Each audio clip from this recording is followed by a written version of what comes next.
VFS global প্রচুর পরিমাণে passport ফেরত দিয়ে দিচ্ছে। অনেকেই ভিসা পাচ্ছেন, আলহামদুলিল্লাহ। অনেকের ভিসা রিজেক্ট করে দিচ্ছে, কিন্তু বেশিরভাগ মানুষই সাদা পাসপোর্ট ফেরত পাচ্ছেন না। ভিসা দিচ্ছে না রিজেক্ট করতেছে।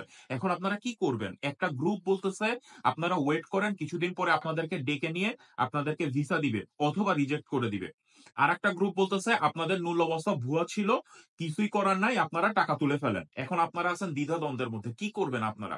সে বিষয়গুলোই আজকের ভিডিওতে তুলে ধরবো। সম্পূর্ণ ভিডিও দেখেন। গত 2-3 দিন ধরে আপনারা জাস্ট এই যে 30 নভেম্বর ইটালির আবেদন শেষ হয়ে গেছে, আর ইটালিতে আবেদন করা যাচ্ছে না 5-7-12 ফেব্রুয়ারির জন্য। ফেব্রুয়ারি মাসে যে ক্লিক ডে আছে, ভুল বুঝবেন না, কারো কথায় কান দিবেন না। আর ইটালিতে আবেদন করা যাবে না এই ফেব্রুয়ারি মাসের ক্লিক ডের জন্য। ফর্ম ফিল আপের টাইম শেষ। এখন এই ফর্ম ফিল আপ কি পরিমাণ জমা পড়লো, কি পরিমাণ আবেদন জমা পড়লো আপনারা জানতে চাচ্ছেন। ভাই, আপনারটা জমা পড়ছে কিনা, আপনি ক্লিক করতে পারবেন কিনা এইটা দেখেন। কত আবেদন করছে, 1 লাখ করুক আর 1,000 করুক, যদি 10 জনেরও আবেদন জমা পড়ে আর আপনারটা যদি ক্লিক ডের দিনে ক্লিক করতে পারেন, আলহামদুলিল্লাহ। এত মানুষ দিয়ে আপনার দরকার নেই। এইটা সবসময় দেখবেন। এখন প্রচুর পরিমাণে আবেদন হবে এবং তার মধ্যে যাচাই বাছাই হবে ফেব্রুয়ারি মাস পর্যন্ত। বেশিরভাগ মানুষের আবেদন দেখা যাবে ক্যান্সেল হয়ে গেছে, তার কারণ মালিকের ডকুমেন্ট গুলা ঠিক থাকবে না, অথবা তারা মালিকের ডকুমেন্ট আগেই চাবে, তারা যদি আপডেট করে দেয় সেগুলা ঠিক থাকবে। এখন কথা হইলো যে আপনি যদি ক্লিক করতে পারেন, আলহামদুলিল্লাহ বলবেন। ব্যক্তিগত মতামত যদি ধরেন, আগে পরে সব ফ্লুসি, অনেকদিন ধরে এই লাইনে আছি। ব্যক্তিগত মতামত যদি ধরেন, 5 থেকে 5.5 লক্ষের মতো আবেদন ফর্ম ফিল আপ করা হয়েছে, জমা পড়ছে, এইটুকু আমরা জান মানে ধারণা করা যাচ্ছে। এটা সম্পূর্ণ আমার ব্যক্তিগত মতামত, মিলাবে না কারোর সাথে। মিনিস্ট্রিদের ইন্টারনো অর্থাৎ স্বরাষ্ট্র মন্ত্রণালয় এবং মিনিস্ট্রিদের লাভরও আপনার শ্রম মন্ত্রণালয় সবসময় এটা প্রকাশ করে থাকে 1-2 দিন পরে, কিন্তু এখন পর্যন্ত কোনো সঠিক নিউজ আমরা পাই নাই। সুতরাং এত টেনশন করার দরকার নাই। যদি নিউজ পাই আপনাদেরকে জানাই দিব কি পরিমাণ আবেদন জমা পড়ছে। এখন কথা হইলো যে এই বছর 1,81,000 লোক আসতে পারবে, তাদের কোঠা আছে, দিছে 2025-এ। কিন্তু আপনি দেখেন, হাজার হাজার পাসপোর্ট ফেরত দিয়ে দিছে অলরেডি আপনার ভিএফএস গ্লোবাল থেকে। আপনারা এখন কি করবেন? আপনারা কি বসে থাকবেন, ওয়েট করবেন ভিসার জন্য? আবার কি ভিসা লাগবে, নাকি আসলেই আপনাদের মূল অবস্থা জাল? ভাই, বারবার একটা কথাই আপনাদেরকে বলছি, আপনাদের করার কিছুই নাই। আমি ব্যক্তিগত একটা মতামত দিয়ে দিচ্ছি। অন্যরা যা বলতেছে সবার কথা শুনবেন। তারপরে নিজের জ্ঞান বুদ্ধি দিয়ে আপনি বিচার করে একটা ডিসিশন নিবেন। আমার কথাটাও শুনেন। আমি কি বলি দেখেন, আপনি ধরেন আজকে, আজকে কত তারিখ? আজকে 3 ডিসেম্বর। আপনার আজকে যাই হোক আপনাকে সাদা পাসপোর্ট ফেরত দিয়ে দিছে ভিএফএস গ্লোবাল থেকে, কিছুই বলে নাই। এখন আমি ধরেন আমার সাদা পাসপোর্ট ফেরত পাইছি। আমি ঢাকা নাফি টাওয়ার থেকে আমি এখন পাসপোর্ট তুলে বাসায় আনলাম। খুব আমার মন খারাপ। আমি এখন কি করব? যার মাধ্যমে আবেদন করছি তার সাথে কন্টাক্ট করার চেষ্টা করব। তার সাথে আমি ভালোভাবে সম্পর্ক, সে আমার যেই হোক, আপন হোক, পর হোক, যাই হোক, তার সাথে আমি কথা বলার চেষ্টা করব। তাকে আমি বলব যে মালিকের সাথে একটু ভিডিও কলে আমাকে কল করে দেখাও, এসপিআইডি দিয়ে লগইন করে, বা যেই আপনার জেন্টিল ছিল, জেন্টিল মানে হলো যে আবেদন করে দিছে, সেটা কোনো উকিল হইতে পারে বা মালিক নিজে হইতে পারে, বা যার মাধ্যমে আপনি আবেদন করছেন মেইনলি হলো সে। সে জাস্ট একটু ঢুকে দেখবে সেখানে স্টেপ মেসি লেখা আছে কিনা। যদি স্টেপ মেসি লেখা থাকে স্টিল, যদি 1 বছর পরেও স্টেপ মেসি লেখা থাকে, তারপরেও আপনি বুঝবেন যে আপনার মূল অবস্থাটা স্টিল ভ্যালিড আছে। এইটা শুধুমাত্র ভিসা হওয়ার অপেক্ষায় আছে। কিন্তু অনেক সময় দেখা গেছে যে মালিকের কমিউনিকেশন দেয়। কমিউনিকেশন মানে কি? মালিকের কোনো ডকুমেন্ট আপডেট করে দিতে বলে। মালিক এটা দিছে কিনা সেটাও আপনারা ওইখানে দেখতে পারেন যে কোনো কমিউনিকেশন আসছে কিনা, মালিকের থেকে কোনো ইমেইল আসছে কিনা।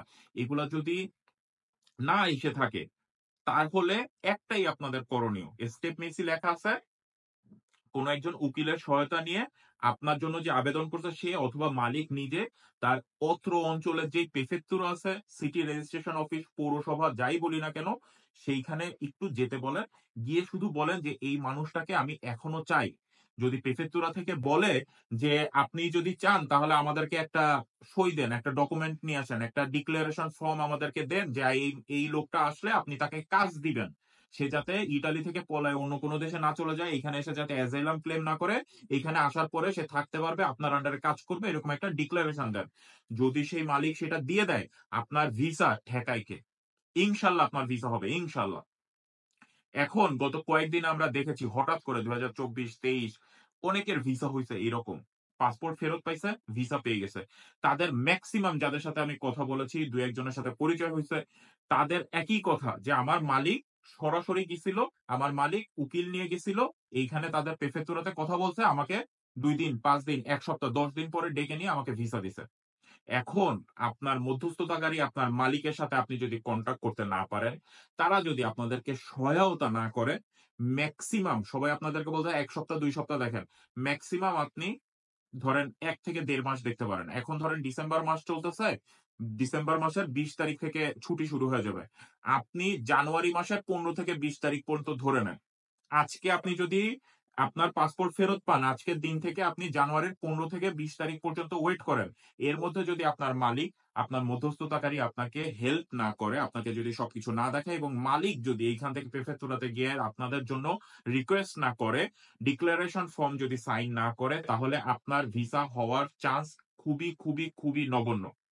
যারা সাদা পাসপোর্ট ফেরত পাচ্ছেন, কোন কাজ না করে মালিকের সাথে, মধ্যস্থতাকারীর সাথে, সমন্বয়কের সাথে কথা না বলে আপনারা যদি শুধু অপেক্ষা করে বসে থাকেন, ভাই বিশ্বাস করেন আপনি ৬ মাস বসে থাকবেন, ১ বছর বসে থাকবেন, আপনি কোন ভিসা পাবেন না। তাদের এখন কোন ঠেকা নাই। আপনার কাছ থেকে টাকা নেওয়ার, টাকা ভিএফএস গ্লোবাল ঠিকই নিয়ে গেছে। ভিএফএস গ্লোবালের তো মানে যাই হোক, যা যাবে সব আপনাদের থেকে যাবে। তাদের টাকা তারা ঠিকই পেয়ে গেছে। ঠিক আছে? এখন দোষ দিয়ে লাভ নাই। তারাই মাধ্যম। তাদের ছাড়া আমাদের কোন উপায় নাই ইটালির ভিসা পাওয়ার। নিজে, নিজে তো আর পাবো না। ভিএফএস এর মাধ্যমে আবেদন করে পাইতে হবে। সুতরাং তারা তো তাদের টাকা পেয়ে গেছে। সেই টাকা আপনি ফেরত পাচ্ছেন না। এখন তাদের কোন ঠেকা নাই। এইখান থেকে যদি মালিক একবার যদি আপনাদের জন্য রিকোয়েস্ট করে, বলে, প্রেফেক্টুরায় কথা বলে, তাহলে অবশ্যই আপনার ভিসা হবে। তা বাদে আপনার ভিসা হওয়ার চান্স খুবই, খুবই, খুবই কম। যারা বলতেছে অনেকেরই মূল অবস্থা ইনভ্যালিড হয়ে গেছে, রিজেক্ট করে দিছে, জাল নূল অবস্থা, তাদেরকেই সাদা পাসপোর্ট ফেরত দিচ্ছে, এটা সঠিক কথা না। কিন্তু মেক্সিমাম লোকেরই জাল নূল অবস্থা ছিল, এটা আপনারা ধরে নেন। মিনিমাম 60 to 70% এর জাল নূল অবস্থা, এটা আপনারা মাথায় রাখবেন। 60 to 70% এর। আপনি যদি এই সেপ্টেম্বর মাস পর্যন্ত ধরেন মাত্র ৬৫১ জন ইটালিতে আসতে পারছে। ৭০,০০০ ৮০,০০০ নাকি অ্যাপ্লিকেশন জমা পড়ছে। তার মধ্যে মাত্র ৬৫১ জন। এটা বিশ্বাস করা যায়? আমরা যদি সেপ্টেম্বর, অক্টোবর, নভেম্বর এই ৩ মাসও ধরি, ৩ মাসে যদি ৩,০০০ ও প্রতি মাসে যদি ১,০০০ করেও যদি ভিসা ইস্যু করে, যেটা কোনদিনও করে নাই, ১,০০০ করেও ভিসা যদি ইস্যু করে, তাহলে গড়ে আপনার কি পরিমাণ ভিসা ইস্যু করা লাগে প্রতিদিন? আপনি হিসাব করেন। ৩০ টা, ৩০ টার মতো ভিসা প্রতিদিন ইস্যু হইছে?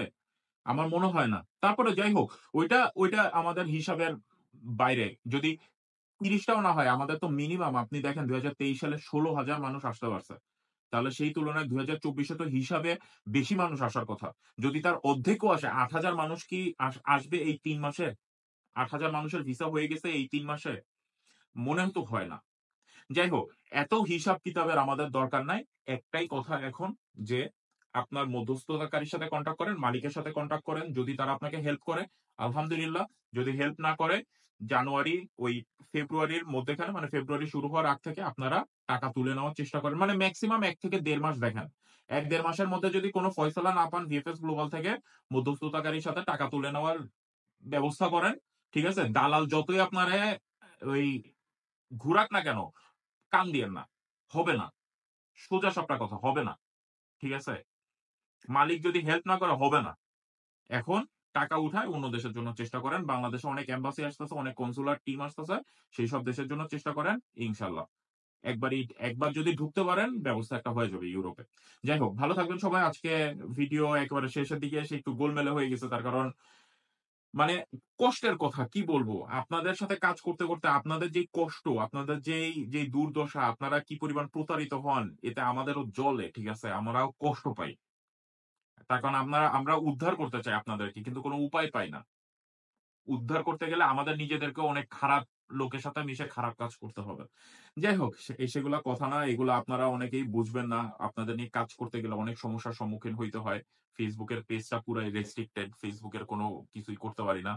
YouTube এর চ্যানেলটা যারা দেখতেছেন, আপনারা সাবস্ক্রাইব করে পাশে থাকবেন। আশা করি ভালো থাকবেন সবাই। আমার জন্য দোয়া করবেন। আল্লাহ হাফেজ। আসসালামু আলাইকুম।